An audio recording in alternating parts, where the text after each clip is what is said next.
And Pika and I here are going to be going over a special video because I already did a pro teacher's noob on Batman under the Red Hood with Bianca last year, and yet he's still doing it. And we did the pro teacher's noobs on 2/3 of his Jason Todd trilogy. It felt fitting for us to do something related to Red Hood, so we're just going to be here chit-chatting about it. And a question I had asked you before we started that I realized, no, wait, let's save it. How would you say this relates with Judd Winnick coming back to writing this compared to Joe Kelly writing Superman versus the Elite? Well, like I was about to say before you asked me to save it for here, there's the whole thing that with Joe Kelly, he just needed to spread a one issue story longer so it could fit a movie. But with this is a 12 issues plus the annual, and then mostly just that. The Lost Days, that's something he wrote later. Right. Those instances he needed to just compress it all into one, and then it shows which things to just nip and take out and replace with other stuff. And remove certain characters, make them generic characters, or simplify things. For example, there is no Infinite Crisis build up during all this. None of that. Yeah, that's one thing that it can be. So, and again, that also. Well, I'll get to it when he reads those points. Yeah, but the opening though, I just liked how it opened. Yeah, we open up with right in media res with them fighting each other, and this was a good starting point in the comic anyway, because you weren't going to have to deal. You were going to deal with him for so long, but you need to set it up and be like, wait, who is it? And the fact that like, oh, he knows it's Bruce, and us we're like, oh God. Yeah, you can only imagine the people who read this while it was coming out and had no idea or context or foreknowledge about it. Exactly. And like I say, Judd has a good handle on Bruce. I mean, I say Bruce. Yeah. He has a really good handle on him where he's at this point where he has a good balance of his life for the most part. But then we have it being a court bought out a certain portion of Wayne Industries R&D division, meaning he now has access to so many of the tech and everything. I thought that was interesting.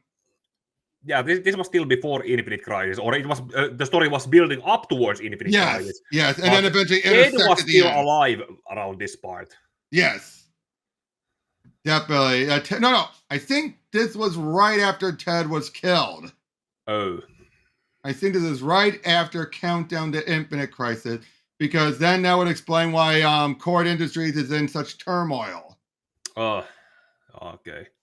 But yeah, then this is where in the show, this is a scene that the movie was kept. Yep, and I just love that. Like, it's my meeting. I invited you. And I just like yelling at the guy holding the AK-47. Judd takes Jason and makes them like it's a case where it's very much because remember this, at the same time, Bucky was brought back from the dead. And it's one of those cases where both Ed and Judd seem to be singing the similar wavelengths of no one has seen these characters in years. No one remember, and they're older, meaning we can come up with whatever characterization we want for them that doesn't have to match with what came before. To a point, I suppose. Well, to a point, I mean, this still feels like Jason. But obviously, it feels like a Jason who's a bit more jaded. Yes. Like, I think there's also the fact that if you take like the previous, the Jason stories that were set during when he was still alive, like the Diplomat's son and the whole thing with KG Beast happening, where he watched Bruce leave KG Beast now in the sewers, and that was him restrained by Bruce. Yeah. The cult, the cult thing with Deacon Blackfire and well, also the whole thing about his mother and everything else. Those are not acknowledged much in this. No, not really. But like I said, though, this is Jason Unshackled. And I think this is just taking the diplomat's son story and basically having it be, oh, that was him restrained. This is him unleashed. And I'm guessing Judd believes he threw him off. I'm thinking Judd is one of those things Jason pushed him off or whatever. Yeah. But yeah, just shooting at the head. But Black Mask, and this is before Selena killed him. Yeah, it's I know. I remember I saw you watching in Bianca's video that this is happening after War Games. After War Games, and this is what brings him down to the point where then Selena kills him after what he does. Oh, I remember from the movie at least that they just made up or decided that Black Mask is in charge, so I don't question it. And this is was a Black Mask at the height of his power that he climbed up there. But in the movie, that Black Mask, I remember that he was not as calm and collected as he is here. It was like we get. I want him on my wall, kind of dead. Like this was something that his rage, desperate, and that attitude, it was built up as the story went on. But in the movie, it was like it was already there. I think because that was for a timing thing, if you ask me. Also, which did you prefer? The male assistant or the female assistant? Because I felt the male assistant, and you probably saw in my video with Bianca, I thought he was a good character that got killed, whacked off way too suddenly.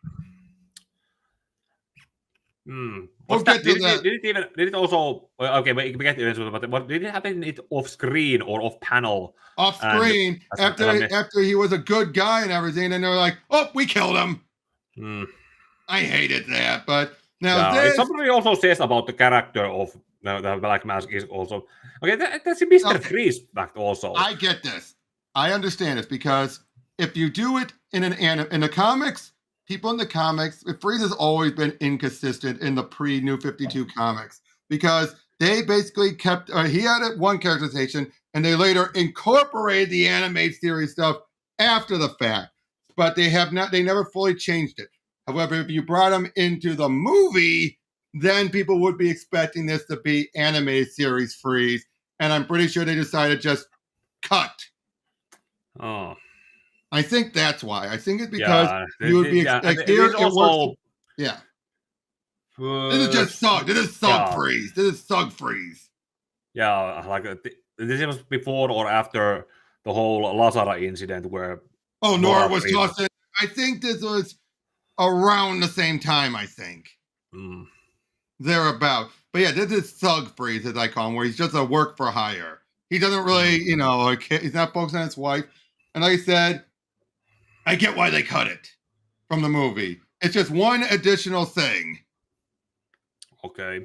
Would you agree with that? Like it's like if you had to trim one point, this one is probably the one thing to trim. I'll write that as a note. No. Obviously, we don't need to know about Dick having his leg broken because that's just tying into recent events. We don't need that. In the movie. Yeah. You're making some notes, right? Yeah. Yeah. And Dick's situation that in the movie, Dick just shows up like he's always around, kind of something like that. Yep. Here again is an established continuity. You got to acknowledge a few other things. So again, it works, and I loved how you actually had it be the Sug's like it's him, the first Robin. It worked. That works within. As an audience info guy, that works. Like in a told media, but in universe. How the hell does the guy know? How does the guy know it? Neat, I think that it was also something like they, in order to perceive the mystique of Batman and other things that around post-Crisis and pre-New 52, I think there was some kind of establishment that they try to say that there's always one Robin who's the same, and Nightwing was supposed to be some new guy. Yeah, exactly. That's what it always was like for the longest time. Now the stuff with Freeze here. I do like this other basically saying like your previous armor was scientific marvel was composed of alloys that were outdated. You will have to learn that brawn does not necessarily connote potency. Is that what I have to learn? But again, I could see, like I said, looking at all this, but he just kills the guy. Oh, and then the kryptonite stuff here, not needed. That was tying in the stuff after what happened with Supergirl arriving. It was just meant to... that would actually be, but then again, there's some stuff that gets smuggled around. So keep it going with Amazo. Keep going straight to Amazo made more sense. Oh, geez, the bomb, like, move! You okay? Fine. Again, I do like how the movie matches up with the good banter between Bruce and Dick. Way better than what's going on in Gossip War. Yeah. This actually is something that I think that the fact that they're both chasing after him, they turn this into 2 scenes in the movie. Exactly. That's what, and I didn't rewatch the movie before doing this, so you have a better friend, and you might. I haven't watched it for years also, but I have seen it so many times that I pretty much. Oh, well, I don't remember word for word, but I remember a bit about like a scene, scan, and so on and so on. Right. Like I say, I love that this Amazo is an older model, hence why he doesn't have all the abilities. But yeah, with Freeze here again. This is Sug Freeze. I don't think people would have accepted Sug Freeze in other media. Yeah. Now when they're so used to animated Freeze, where he wouldn't do this. Yeah. Ultimately, this is after the whole thing with his wife was gone. Well, even before the wife, the comics wrote him like this more than not. The wife thing was always depending on the writer. Otherwise, they throw him like this, like to the Freeze villain. I'm telling you this from my own experience reading the comics. That this not a surprise. And again, I don't think this has anything to do with Nora. Knights also used Freeze like in something of a post Nora era, and it was only something that you had to read from his character bio. It was not mentioned much in the game itself. Oh yeah, definitely. I love it. I get it. You're unpredictable. I can work with that. I love Mask in this. This and the animated movie is what made me really feel like Mask is such a compelling villain. Yeah. As long as we're clear, that's Crystal. Oh boy. Right, but yeah, the Amazo stuff. Like I said, I loved how they figured out through destroying parts of him that he doesn't have Plastic Man, for example. This is and he doesn't have the golden lasso, the Green Lantern ring. So in other words, it just only has some of the bare basics. Yeah. Plastic Man means go like Silver Age stuff that. Okay, yeah. not even the Silver Age stuff. It's just flying and some heat vision and other stuff. That part I liked, and I do like in the anime movie. I did like how they kept it more contained to just around the boat rather than the city.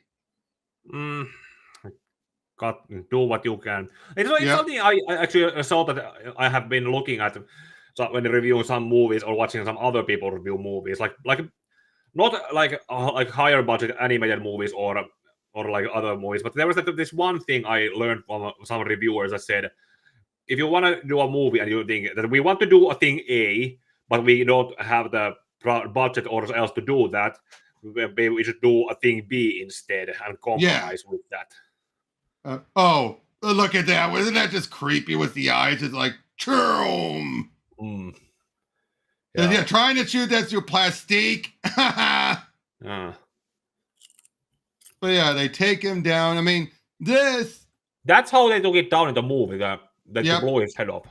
Yeah, exactly. But I was saying but the fact that this took so much for one issue that you could get through in a few minutes. I assume when I write this all down, I can also probably consent it to they do this, they do that, and eventually they manage to get to this conclusion. Like I said, this leads to one of my favorite bits when he reveals the kryptonite. Now here, this is from the comic. In the trade, they actually changed it to the different colors of kryptonite.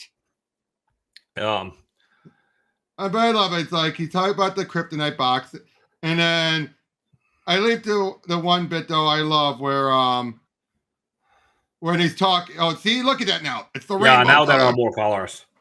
But I like, you gotta be kidding me. Shut up. A tremendous amount of money. How much? $50 billion. 50? What are you trying to budget a movie? Liquid 50? Is he insane? No, the insane ones would make a suit of The Rock and march into Metropolis and play King of the Mountain. This one knows what he's doing. One of my favorite bits is that one. Yeah, I love that line. Yeah, this could have been one. Some kind of this line could have been used in a movie like in some other context, but other or something else. Yeah, but I love it though. No, the insane ones would make a suit of The Rock and march into Metropolis and play King of the Mountain. I'm like, he's right. He's absolutely right. That's exactly what the insane ones would do. But the guy's smart. He knows. Just make money off of it. Oh, I love it. I'm sure I can get Myers to beat my price. I'm sure there are hippos who can paint houses, but I ain't seen one. Deal. Again, this is what I love about Black Mask. And it really, I do think Arkham Origins also got it very well. Even though that was Joker, it was still him acting like Black Mask. It's just this kind of, this kind of guy who has a bit of a jokester tone to him, but he's the guy you'd never want to mess with. Yeah, I get it. It's a shame that it was revealed to be the Joker, and then the real Sionis in it was just generic angry man. Yeah, but at the same time, no, he was still an interesting character, in my opinion. But Lee, would you please shut the hell up? I swear to God, it's like trying to run a criminal organization with my mother. Oh yeah, so he sends Freeze out there. And if you notice, though, I think this is the other reason. You want to focus more on Batman, less on Red Hood, except keeping him as the antagonist. Hence why I think, while Batman does show up to help him, you didn't. It really, that's all it amounts to. It's just like, okay, see you all, and then he's gone. Yeah, like. When you think about it, it amounted to nothing much other than just giving him a new suit. Yeah, and a cameo. So again, if you had to get rid of it, this you could cut because it didn't amount to much. Although I did also love, like, that's cute. And where are they going, and where they're all going to the motion? Tell me, is that actually $4 million or just the top layer of cash and the rest of the Chinese newspaper? Actually, it's 6 inches of the Gotham Guardian. And I just love how he doesn't even try to fool with him. But like I said, this doesn't feel like the Freeze you're used to. And the fact that this has nothing to do with Nora, readers and viewers would be expecting Nora, and he just takes off right after things go south. But then this. Why is Joker left here and just in the middle of here? I see just on the down low, hiding. Yeah, this is actually something that... Was this happening... Well, what is the previous instance when the Joker was actually... Birds of Prey! Birds of Prey! Okay. Well, then Birds of Prey, and that's when I think Babs beat the crap out of him. So he would have gotten. So he was probably in hiding because beaten up by Barbara, and now he's beaten up by Jason here. Okay, Barbara just beat his teeth in, and that is basically why he should have it. Now this though, having the readers find out it's true really does, I think, was a smart move. Reveal it to the readers before Batman sees it. Yeah, that's that I would say that's like a double-edged sword situation. Would it be? Yeah. There's the thing that like let's go with a Hitchcockian twist that the people know. Like there's that one allegory I saw in that. Show a bomb being planted, like I love that. And like put a cover on it, have people like have lunch in it, and only like you're thinking it's gonna go off, when it's gonna blow. You're just like, get out of there, get out of there, get out of there. Yeah, that kind of thing. Way it's all about the waiting for Batman to find out, but it also makes you wonder: is this really Jason or not? But yeah, then him just blowing up these other things, and then we have to deal with the Lazarus Pit. And now, I never understood this whole idea about, they seem to always, there's always this weird thing, and Loeb did this too in Hush, but they seem to imply that a Lazarus Pit can only be used once, and yet we've seen instances where it's used multiple times.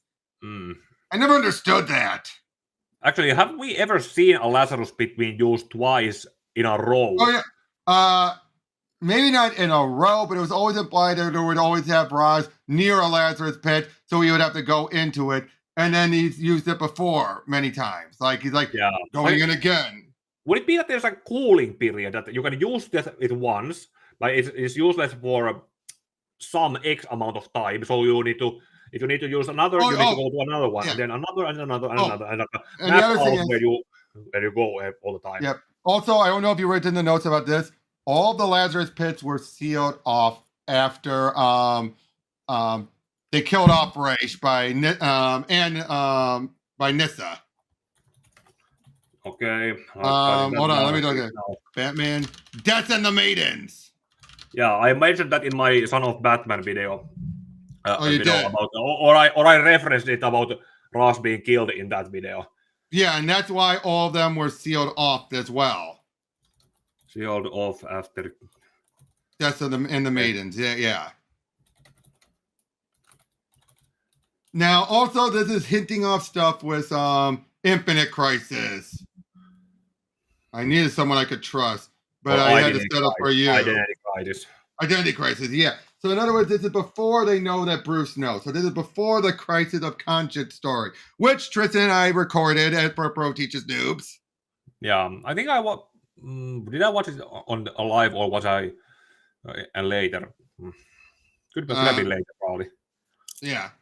But I remember Onyx. Okay, I can see why they dropped Onyx from the animated. I gotta agree. Who? Yeah, I agree. This could have been, but this could have also actually been this could have been hundreds. If they had a scene like this, they could have just still used Nightwing here, like have it be a sub pro moment kind of. But then they very well out of the movie. Not confirm it, but have the dialogue, have something that it lets the viewer, the readers know, but not have Nightwing know. Now I gotta say this. Also, all this stuff going to talk about ways of coming back from the dead. This wasn't needed. This was just covering your bases. This was for a comic to tell people, to have it be always trying to figure out if he came back or not. So talking to Green Arrow, for example, one, Judd was writing Green Arrow. Nice little cameo. But second, though, it's this whole idea of trying to ask about like coming back from the dead or something.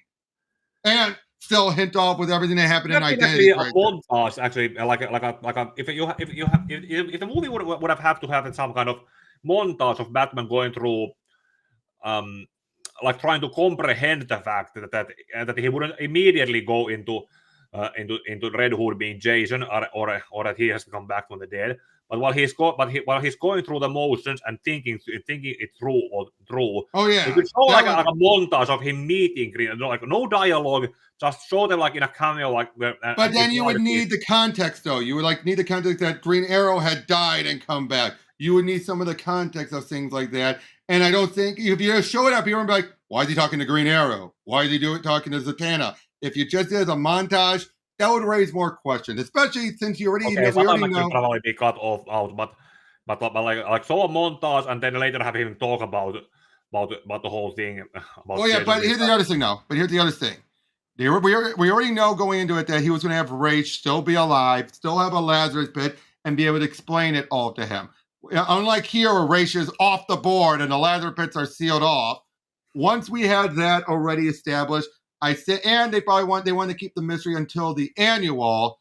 I think that allowed them to be able to be like, we don't need this stuff when he could just go right to the source. Okay, that is a. Okay, I'll take that. Yeah, because when you think of it that way, if you already knew going into this, knowing you're going to have Raish available, which you didn't hear, why would you have to go through all this other stuff when you could just simply have him go ask Raish, or you could have asked Talia if you wanted, saying like, "Do you know what happened?" But yeah, like I said, these whole issues having been cut off, him dealing with Onyx dealing with Red Hood, again, not needed. Yeah. Onyx I can see why it was cut, but also Nightwing was cut out of the story also pretty abruptly and pretty essentially put on a bus. Yeah, but to be fair, he didn't. We extended him like he didn't Nightwing some of these other characters' roles in that came later also, or along the way there, and not just have him show up in the end after the fact. I love this though. Like, you should have called ahead. We've gotten your theater tickets. I came to talk. Really? Because I was serious about the tickets. I really need to talk. I just love that. I love the hand. Again, Judd knows how to handle both these characters very well. Yeah, Yeah. essentially, like if their friendship has lasted as long as it has by this point. In fact, did you know that? Like at this point, something like this would be expected. Yeah, and did you know there was an issue of Superman Batman which took place after Final Crisis, where Superman is meeting up with Dick after he had become, he was becoming Batman, and he was telling him, "Take off that outfit." Yeah, I think I remember. I was in high school when it came out. I remember it wasn't published in a. It was something I had to also look online. Yeah. I saw the solistics online, but looking up the issues at the time, that was something I had to struggle back then. But I do remember the issue when it came out. Yeah, and I love that issue, but it tells you again, Judd knows how to write them. But yeah, basically he explains to him about, again, it's just these two issues are just basically doing the same thing. It's just obviously this is stretched out. This is stretched out. He knew he had to get everything up to by the time of Infinite Crisis. So again, all this stuff is just to pad. Again, chop off these two issues, you lose nothing. Although I did like this bit with the knife, how he didn't even realize it's there. And then I just love that whole it's got a her and everything. Talks about that type of knife, that type of dagger.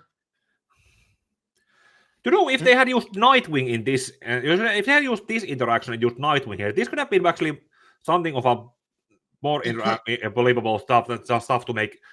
Like,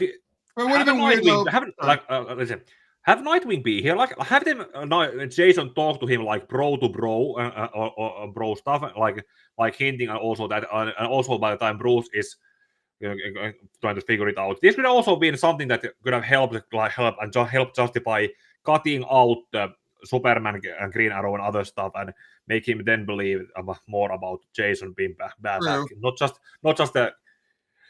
But look, 3 issues with Onyx, 3 or 2.5 issues of Onyx. I could definitely see cut it. Yeah. Right. Also, I did like all these details, like the high-end field dressing and everything. But it's like sometimes I feel he's just showboating his knowledge. You ever get that feeling like some of this dialogue here is just showboating the knowledge? Yeah, I think this is also something that they carried over to Arkham Knight. Oh yeah, definitely. But he was better. It's better here. Oh, again, look at him. He's just trying to show off how much he knows about him. That it's him. But yeah, this fight very well taken from it. Although the fact I like the fact that this was a fight here and then a fight later. I wasn't a fan that they just combined it all into one fight in the movie. You know what I mean? Because by that point he already knew. They included the whole "you haven't lost your touch, Bruce." Yes, that's the whole thing. But yeah, here just like look at you. But again, for a comic, this worked. For the animated movie, I think having it be them now I will say it's them saving Jason's reveal. Like all they did was save a confirmation of it. Yeah, more or less to the point where he was just wondering about the whole thing, and that just confirms that it's him. Exactly. And then some of this other stuff here, like I said, a lot of stuff I can see, like the flashback they gave us worked because it incorporate elements from actually when he was Robin. I went over, or I ran through it, that part. Yeah, the whole like you shadowed his collarbone and all that. Although we would never get this explained until the annual about what happened to the coffin. But I did actually like how they actually say this is a unique coffin and everything. And he had all the sensors and everything in it. I did like how they later explained how his father, the whole idea of like Lasco said, his son did a better job than he did had he built it himself. that his son was easily a greater artist. I love this dialogue here. How basically makes him wonder. That's the symbolism that I can get behind it. Because he wonders, is Jason surpassing him? And of course, Alvin would say, "You're not. I'm starting over. I must have missed something." Very good, sir. Yeah, there's the point where the whole you shattered his collarbone. This is actually something that they could have also. When I did the video on a Death in the Family, I assumed that this could have been actually a retelling of the Diplomat kiddie porn opening where they took out those perverts. No, but no, it was right from here. Yeah, this could be that opening part from the Death in the Family. This could that like that kind of retelling. That's cut out what they were doing and something like. Yeah, but like I said, I love this interaction here, and it worked in the movie too. Like especially the whole we needed him. He could have talked, but you put him in the shock. You're right. I'm sorry. That was dumb. Yes. You do know that the younger Jason and Jason's right off on the Death in the Family movie is the voice of Phineas. Or Phineas and Ferb. Yeah, I could actually. Sorry to say, but there's also in Finland we also have a dub. Some cartoons are dubbed to Finnish, so I also know two other voices for Phineas and Ferb and all. Yeah, well, here in the States, they are Phineas and Ferb. Not Phineas, just Phineas. Yeah. But again, I just love it. And this whole notion there was never a body in this coffin. It raises questions that later, again, saving it all for the annual, I'm torn on. I've always been torn on how the fact they never give the explanation until the annual. But at least the annual covered all of their bases. Shane Davis artwork. That's kind of a double-edged sword. Like it starts from the right place, but it doesn't maintain the some kind of quality that it tries to have. Yeah. Now, I do like this also. Once we have Jason we get to see him more out of the mask as he's taunting him. I did like that. But I also love this. I just love to watch you work. That I love. It just shows that he misses it. Yes. That's the face of a... Oh, and then he blows up that guy. Now, see, here's the other thing. I think they wanted to keep Black Mask threat going, and also wanted to set up the lead up to the Jason stuff, and not Jason, the Joker stuff. Yes, which I would say that though I actually prefer how Joker's handled in the movie compared to here.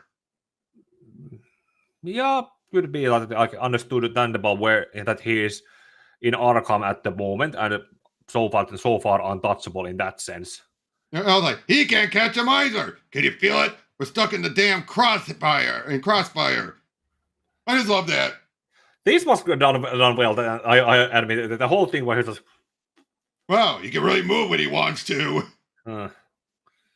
Oh, but see what I mean? Though his guy here is awesome, pretty awesome. Actually, saying you're quick. I take a spinning class 3 times a week. Works for you. No kidding. Again, shows this guy's not a bad, a guy who can handle himself, and then he gets off quickly. But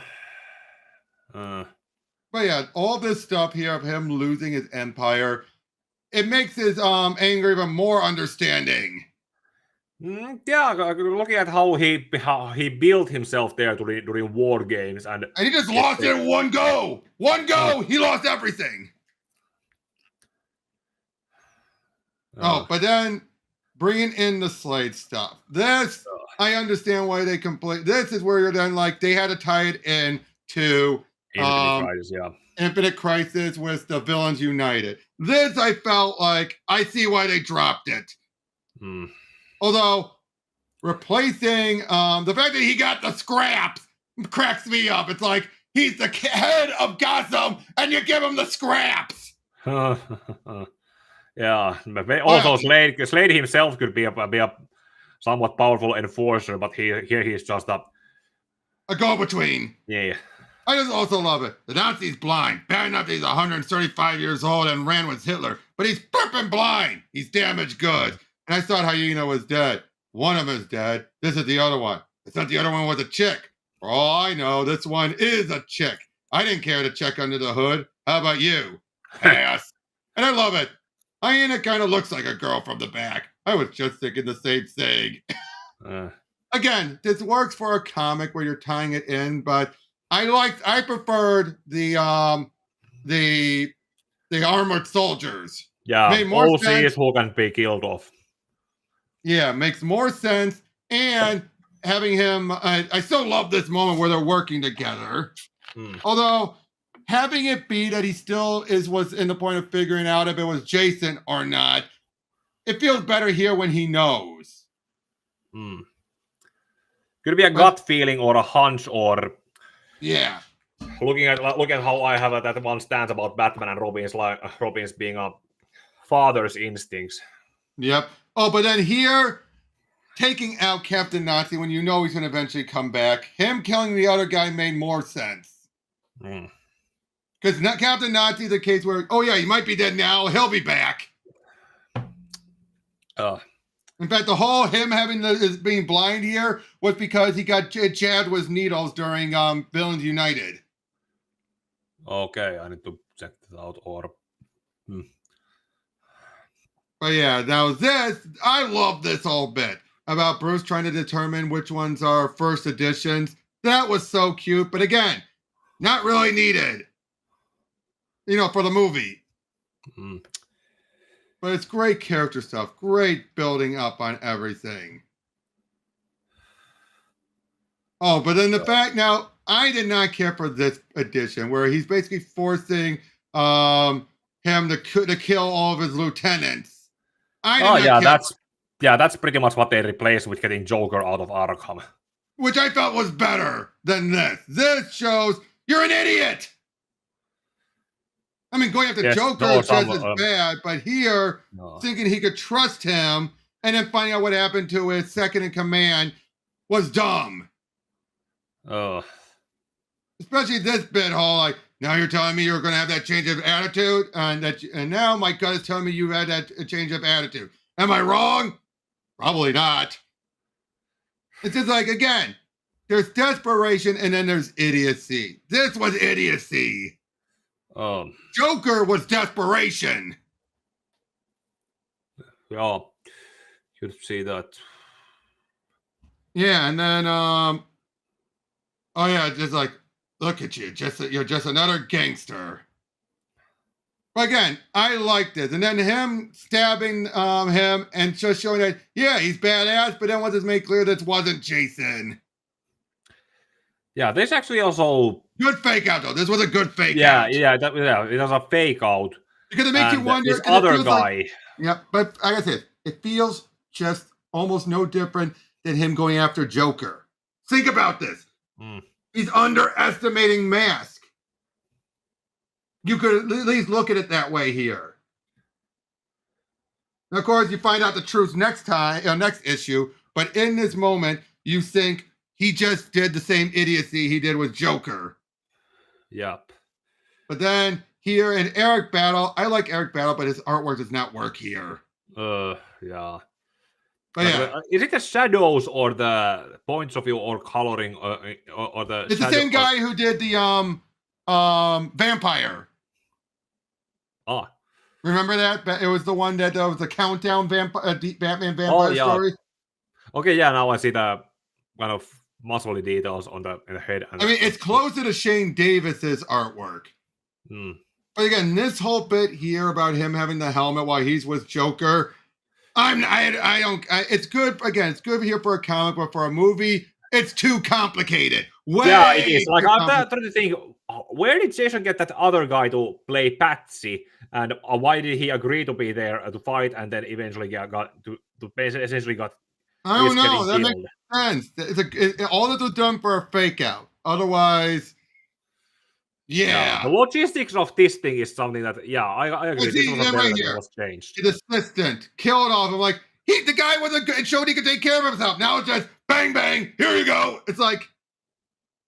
Most people who can take care of themselves essentially end up getting into a blind spot. Yeah, but again, just here though, it's just way too casual. Not when you just show him being a badass. Or at least being able to take care of himself like that. And then it's like convincing him again. This desperation made zero sense, and I think that's why Judd went with what he did in the movie to show that it made more sense there. Oh, but again, a lot of this dialogue here, I liked it better. This is some good dialogue here, but again, not really needed for him trying to do the whole "you're not as crazy as you think." That's actually something that Sorry. I brought this up when we went Superman vs. the Elite and some other things that ever since I did the Killing Joke, and if we go by the implication that the Killing Joke is the Joker's origin or an basic backstory, I have also had this is the Killing Joke video. I have thought that the Joker's mentality and the way he functions is that he is pretty much like a death seeker. That he would want to die, but he can't kill himself, so he wants to essentially egg people into killing him by doing everything he did. Give them justifications to do it, but then they don't do it, and that's essentially the punchline to the joke of his life. And even then when there's also the stuff where he doesn't where they delay doing it, he doesn't like it like that. It's a bad joke in that end. And I get what you mean. But like I said, this whole think about Sorry. and he also here this is like that he died and he could get Jason to kill him, or he could get Batman to or Jason to try kill him along with Batman. That it should be him trying. And that's why you say though at the very end when we get like, I'm the only one who gets what he wants. Don't you love a happy bang zoom? We'll go out together. Yes, and then when that doesn't work and he is laughing, it's not really laughing. It would be more like be crying over another failure. Yeah, but again, here though, again, I'm just not a fan of this whole like, you're not as crazy as you like people like to believe. I'm just like, I don't like that idea. You know what I mean? Oh, yes. By the way, I love this bit of him calling him just another gangster. He said he's exactly the same thing. And he's like, oh ho, you don't just, I did like this bit though, where he realizes he's probably one of the other Robins or someone. Yes. That's something if you know that there have been multiple Robins who have either died or grown up and been replaced. If that's common knowledge, like in the movie with the one guy talking about Nightwing, then or that he's had other assistants, which I think, given the Gotham War stuff and the crime war, you know what I mean, right? The war. I think he knows that there's other assistants, so we think maybe not Robin, but one of his other. Yeah, like Spoiler. Like Spoiler or Onyx. It's not about beating him. But yeah, then this then leads to the other fight then, which was again combined in the first one. Meanwhile, there goes Bloodhaven. Yeah. Which would put this right in the middle of Infinite Crisis. Imagine also that other thing that the Infinite Crisis, when this happened, we said the first time we see Batman is him coming after night. So, you could imagine that whatever that happens here, it all leads to Batman eventually leaving and going to make sure Nightwing is okay. Yes. But then hear this though, I mean, good tie-in, but at the same time, that would also imply that before this, Batman had also been visited by the Earth 2 Superman. Yeah, they don't, unless this happens, but no. Wait, hold on. Give me 1 second. Let me check. Okay.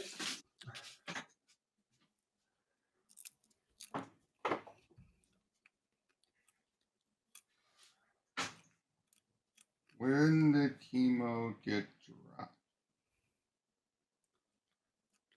And not just Earth 2 Superman. Hold on, I can't hear you. The fight with Mongul on Watchtower has happened before this. The Watchtower, yeah. Amazons have been the Omax are attacking Themyscira. Oh yeah.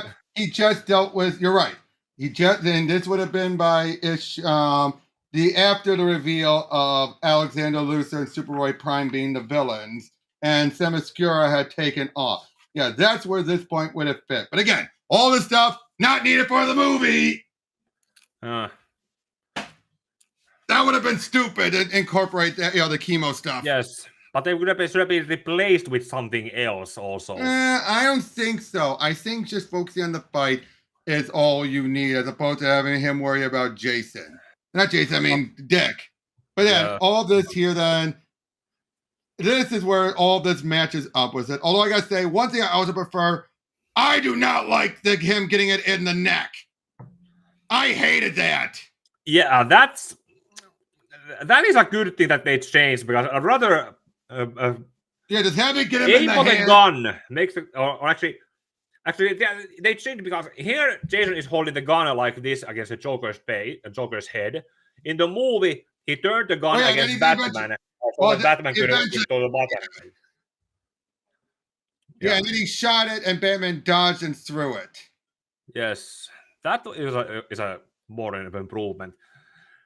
And that's okay also. The Joker knows that there's a bomb there. No, he just saw Batman almost fatally wound one of Robin's. All he knows that he needs to keep Batman in place before the bomb goes off.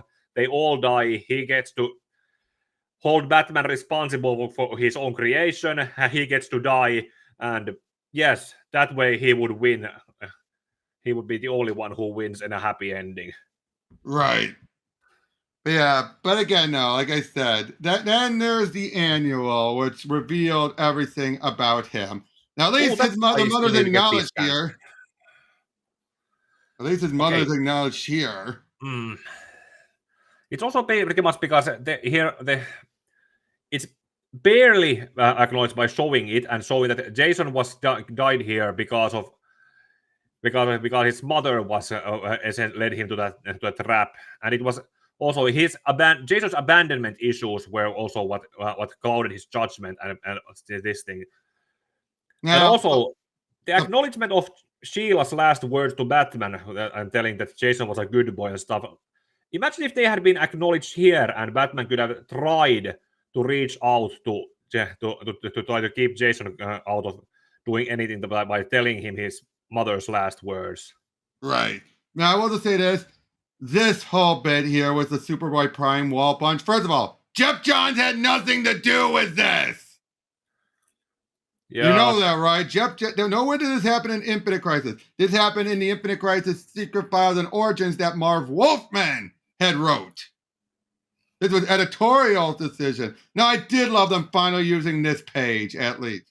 I did love that, but it doesn't make much sense. So what? Did it shift him from this Jason over to from that Earth to this Earth? Let's imagine it like this. I mean, that's what I think. I think he shifted over from one Earth to the other. Let's go with twin timelines. Jason dies. Jason doesn't die. It's Schrodinger's cat. Wall, and it goes to pretty much doing the timeline. Well, they go something like this, so that he comes back to life in there. Now, his brain damage, it makes sense because he was that damaged. There's actually some other scenes. Actually, I didn't get a chance to show us when we did the Pro Teacher Zooms. Let me go get it for Death and Fact, because they actually showed some of the other pages, not just that one famous page. There's actually other pages. Great. Oh, where is it?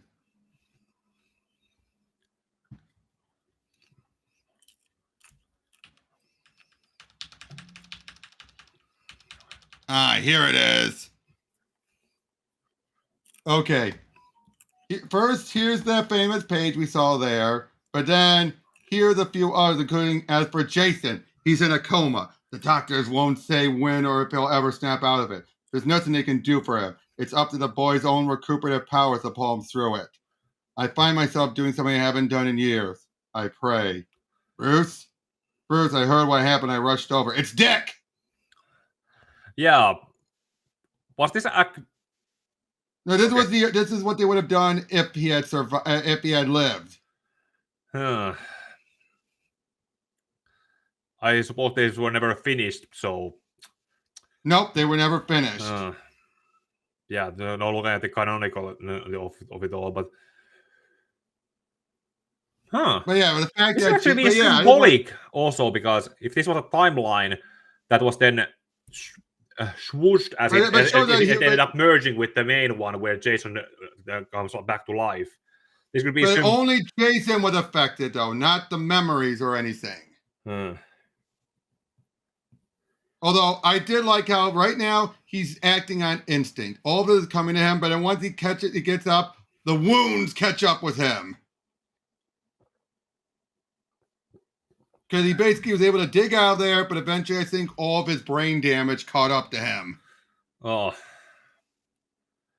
So and then he's in the coma, like he would be. Yep, and then him leaving, and now I did love the stuff about the muscle memory. That made sense. Yeah. Now the coincidence of this guy being someone who saw something similar happening. Many things can jog a memory. Now, apparently, then all these guys get killed off after they find out. Because that's what Talia said. They made sure all of their tracks were covered. Oh, by the way, that pose there of her like that, Shane Davis would reuse that during Superman Earth 1 Volume 1. I think I recall the panel where it was used for Lois. Yeah, it was during when they were asking people their opinion on Superman. You saw her being like that, like. I'm just like, he reuses art and panels and poses. Or models where he tries to trace or try to. Yeah. But yeah, I do like how Ra's here is actually being pragmatic. He's basically like, there's no use. You know what I mean? You know what I mean? I just love it. It's like he's just a shell, nothing more. But then him going in there, and then Talia shoving him into the Lazarus pit. So basically, they just trimmed out the Superboy Prime punch in the wall and went straight for the Lazarus pit. But I actually did like in the movie how Ra's wanted to do that as a forgiveness for Batman. Basically doing what Talia was claiming they should do. Yeah. I recently got some comment on my old videos as if I had read Birth of the Demon, and it's basically what Ra's would have wanted to be done to his wife who died in his earlier stories. I never understood this. What the hell? Yes, this is something that why is it here? Why is it here? And then it gets worse in Lost Days. Yeah, this is something where an editor should have said, no. Like we or ask him why. Now, this is where he's so upset and everything. I do like how the buildup of his anger and everything. And then he covered his trying like, Wayne Tech purchase succeeded. Found original coffin maker. Accepted contract. Trail ends with him. More funds in account. And this is where we find out about Hush.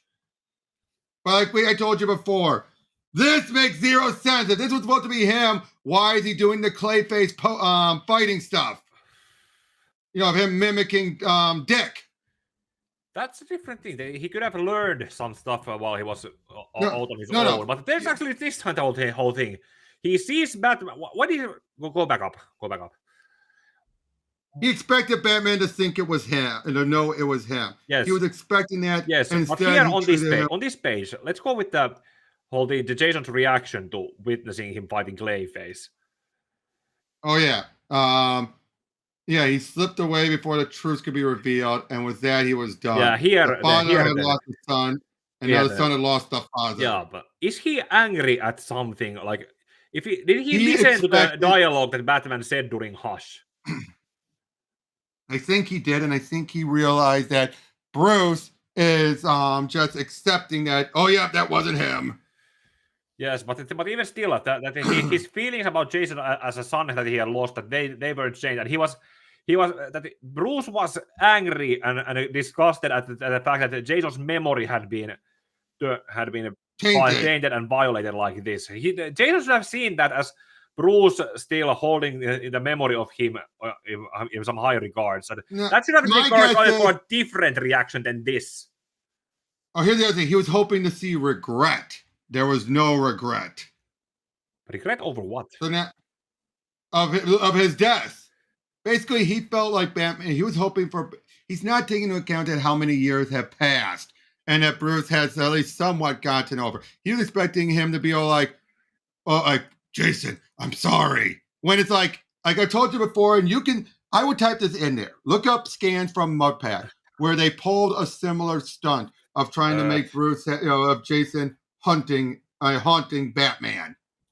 Look up Mudpad. Put it in the comic review part for when I talk about the. Yeah, I'll cover the annual and probably some part of Lost Days in the comic review part. The acts 1 to 3 are going to be the main story. I know, but I'm just saying, if you do talk about that and you're saying, why isn't he showing regret, you could say, gee, I don't know, maybe because people have pulled this crap before? Yeah, not to mention, Bruce, before the last conversation they had before Jason died, Bruce told him, don't go after the Joker. Stay here and wait for me to come back. In that sense, Bruce had somewhat absolved himself by remembering that fact. But Jason is like, did the brain damage make him forget that? And not to mention the whole thing that Bruce never seemed to try to remind him of the time when he was still alive and the circumstances surrounding the time when Jason died. We got it right here. We got it right here. Yeah, they're fighting. It was just like, if you are who you say you are, then you already know. Thinking what we do is a game is what got Robin killed. Trying to get me angry by doubting who I am? Think that will make me sloppy? Miss, forgot how much you taught me. And then there's the point where he last sees him. Yeah. Oh, by the way, cute. Here lies Brian Azzarello. Jim knew he was going to be working with him on Superman next. But he said that's where the swap happens after he flipped away.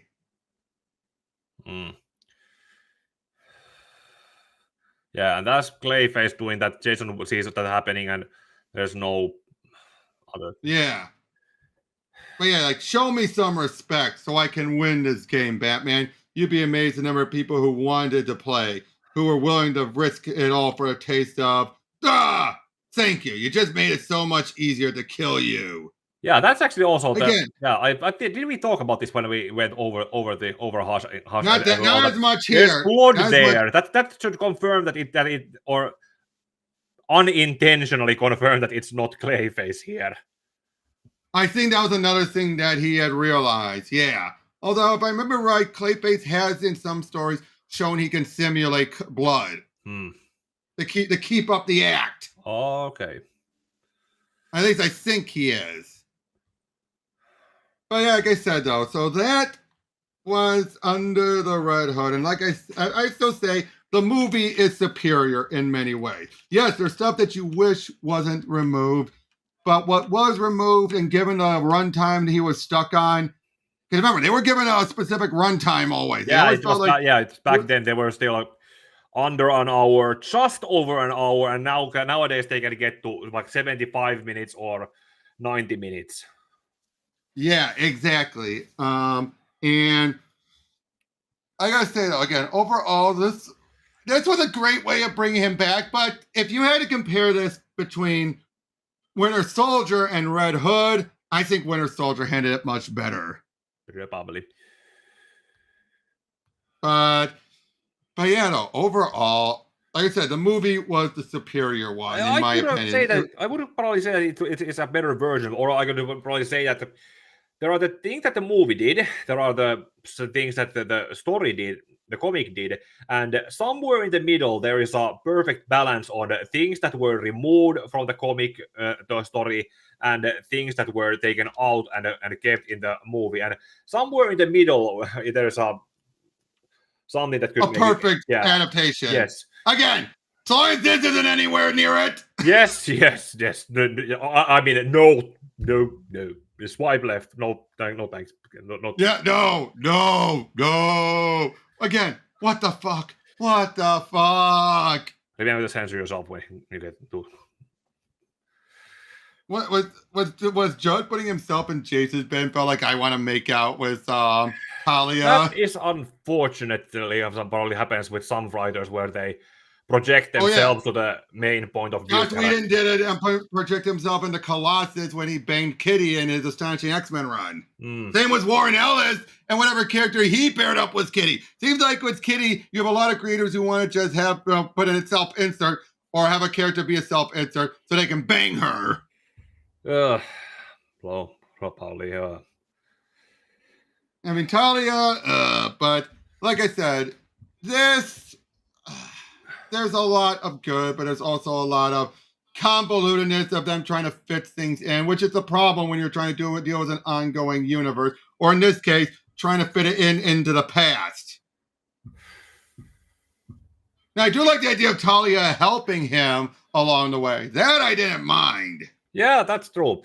It's actually sad when it comes to the movie also that it also the things that it took away and when trying to recreate the prologue with the cherry picked stuff taken from Death in the Family, like I already said it, that the fact that his mother was taken out and also the Jason's characterization in having the abandonment issues. Yeah, issues. Those were pretty much like he ran away from home originally because Bruce was gonna bench him from Robin activities, and then he went after his mother because he learned that he is alive.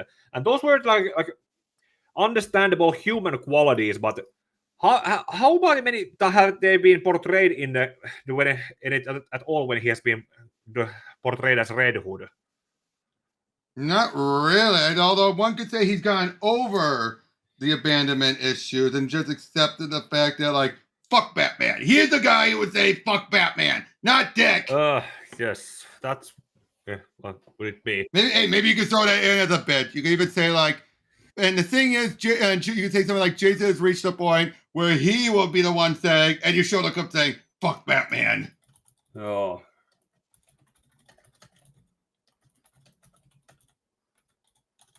Just a suggestion. Yeah, I'll put it up in the. Yeah. By the way, I'm probably going to post this on probably over the weekend, maybe. That way, if you want to use any clips from it, you're welcome to. Okay, it'll take me some time to get the whole thing written anyway, like, because I still have the. I'm gonna go day by day writing differently. Like one day I'm gonna write this, other thing I'm gonna do this thing, and then some other day I still have to do the fourth part of Nier, so I can get Nier out of the way too, because that fourth part has been postponed for such a long time. I need to get that done so I can move on from it. Right, I understand. But yeah, though, dude, thank you so much for coming on and doing this. Again, I actually did want to talk about it after we went over the other books, so I'm glad we could talk about it, and I hope this helps you out with your video. Yeah, it should. Yep. Thank you all for. Yeah. Oh, go ahead. Yeah, I'll do the opening and some stuff on my own, and try to fatten out the notes that I managed to build up here, and then when this gets posted, I'll also see what I can maybe clip out from it. Yep, I appreciate that. So thank you for everyone for checking in, and we'll see you all in the next video. And may your heart be